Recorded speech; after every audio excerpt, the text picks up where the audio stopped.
आगामी पुणे महापालिका निवडणुकीच्या पार्श्वभूमीवर राष्ट्रवादी काँग्रेसमध्ये मोठी राजकीय घडामोड समोर आली आहे. दोन्ही राष्ट्रवादी काँग्रेस एकत्र येणार हे जवळपास निश्चित झाल्यानंतर माजी महापौर प्रशांत जगताप यांनी शरदचंद्र पवार गटाला रामराम केला आहे. त्यांनी आपला राजीनामा पक्षाचे प्रदेशाध्यक्ष शशिकांत शिंदे यांच्याकडे सोपवला.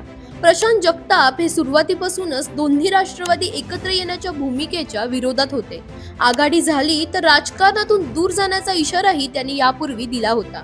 अखेर चर्चा अंतिम टप्प्यात पोहोचताच त्यांनी पक्षातून बाहेर पडण्याचा निर्णय घेतला.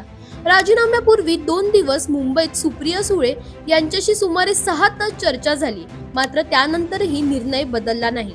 या राजीनाम्यावर प्रतिक्रिया विचारली असता खासदार सुप्रिया सुळे यांनी एकच वाक्यात उत्तर दिलं, रोज नाही सुबह होती है. पत्रकारांनी 4 ते 5 वेळा प्रश्न विचारूनही सुप्रिया सुळे यांनी याच वाक्यावर ठाम राहत अधिक भाष्य टाळलं. पुणे महापालिका निवडणुकीआधी हा राजीनामा राष्ट्रवादी काँग्रेससाठी किती धक्का ठरणार हे पाहणं आता महत्त्वाचं ठरणार आहे. दरम्यान तुम्हालाही अशाच पॉलिटिक्स रिलेटेड अपडेट्स हव्या असतील तर इंडिया लीडरला फॉलो करायला विसरू नका.